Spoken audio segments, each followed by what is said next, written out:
Halo semuanya, Assalamualaikum, salam sejahtera untuk kita semua. Di video kali ini saya akan membahas dan mereview surat keterangan. Ini adalah surat keterangan nikah tidak tercatat yang diterbitkan oleh Kantor Urusan Agama. Nah, surat keterangan nikah tidak tercatat ini diperlukan biasanya untuk dua hal.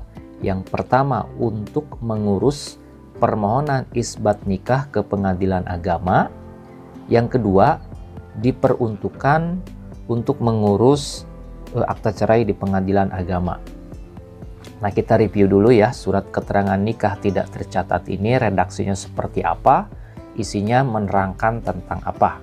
Saya di sini sudah punya satu surat keterangan nikah tidak tercatat, ini milik klien kami. Nah, di sini kopnya kop Kementerian Agama, kemudian juga menyebutkan kantor Kementerian Agama di wilayah kabupaten, kemudian di bawahnya kantor urusan agama kecamatan mana di sini disebutkan. Nah, untuk judul surat di sini ada surat keterangan. Terkadang saya menemukan juga surat keterangan nikah tidak tercatat. Ada juga yang surat keterangan saja, redaksi kepala suratnya seperti ini. Kemudian menyebutkan nomor berapa surat yang diterbitkan ini ya. Kemudian kode-kode suratnya seperti ini, tahunnya tahun 2022, ini waktu tahun 2022. Kemudian di sini redaksinya Kantor Urusan Agama Kecamatan Lewidamar Kabupaten Lebak, Provinsi Banten, menerangkan bahwa, nah di sini yang dicantumkan terlebih dahulu adalah nama si suami, siapa nama suaminya, kemudian tempat tanggal lahir, agama, pekerjaan, alamat. Nah, kemudian yang kedua di sini nama istrinya, siapa nama istrinya, tempat tanggal lahir, agama, pekerjaan, dan juga alamatnya. Nah, di sini redaksi atau keterangan yang dimuat di surat keterangan nikah tidak tercatat ini diantaranya seperti ini. Pernikahannya pada hari apa di sini disebutkan, tanggal, kemudian juga bulan, tahun, jam juga mungkin saja bisa disebutkan, dan juga harus menyebutkan mahar atau mas kawin.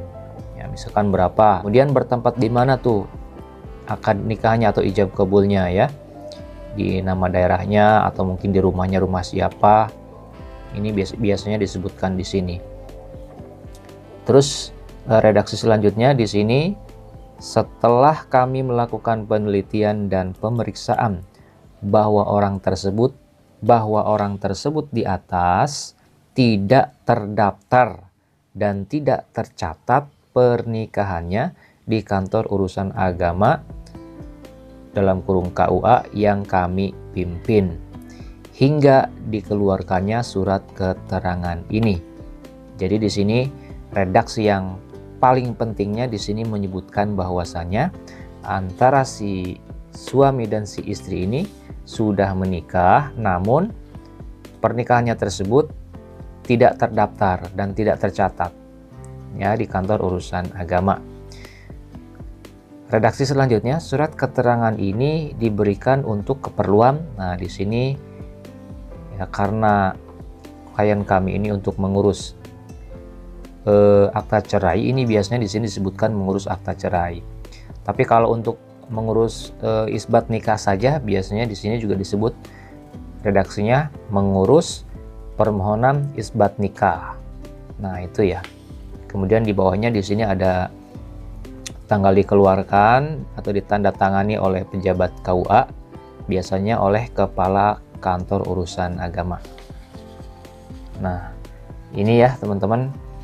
Jadi kalau misalkan diminta untuk melampirkan surat keterangan nikah dalam mengurus suatu perkara di pengadilan agama, misalkan untuk isbat nikah, maka seperti inilah.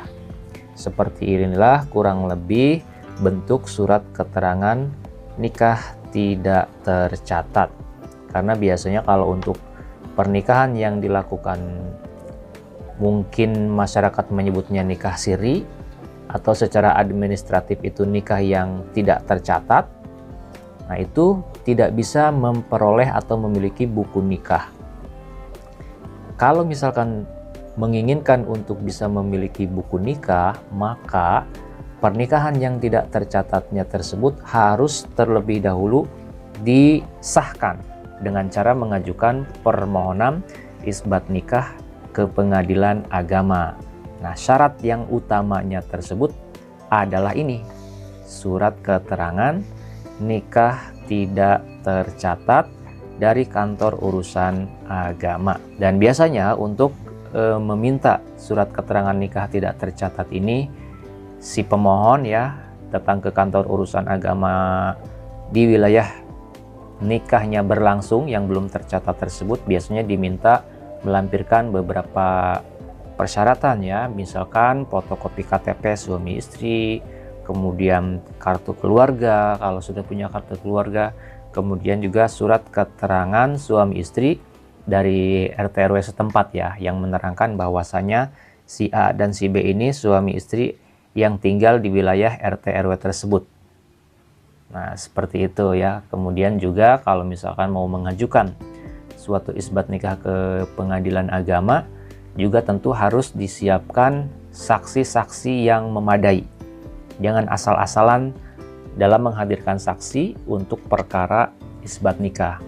Ya, saksi-saksi ini diutamakan adalah yang pertama itu adalah wali nikah. Siapa di situ wali nikahnya? Apakah wali nasab atau jangan-jangan bukan wali nasab padahal wali nasabnya masih ada? Nah, jangan sampai seperti itu. Jadi untuk melakukan nikah meskipun tidak tercatat, tetap walinya harus wali nasab. Kecuali wali nasabnya sudah meninggal, baru bisa diganti misalkan dengan wali hakim. Ya, jangan sampai wali nasabnya masih ada, misalkan bapaknya masih ada, kakak kandung laki-laki atau adik kandung laki-laki masih ada, tetapi yang menikahkan, yang menjadi wali misalkan Ustadz A, Ustadz B, padahal wali nasabnya tidak mewakilkan gitu. Atau misalkan selain wali nasab tetapi wali nasabnya tidak berikrar untuk mewakilkan, atau jangan-jangan misalkan wali nasabnya tidak mau menikahkan dan lain sebagainya. Nah, maka kalau misalkan wali nasabnya tidak mau menikahkan, si pemohon ya, pengantin ini yang tetap ingin menikah ya harus mengajukan permohonan wali adol kepada pengadilan agama, supaya pengadilan agama menetapkan bahwa wali nasabnya ini sebagai wali adol, kemudian menunjuk penghulu atau misalkan petugas dari kantor urusan agama atau kepala kantor urusan agama untuk menjadi wali hakimnya. Nah, itu saja gambaran singkat terkait dengan surat keterangan nikah tidak tercatat dan peruntukannya.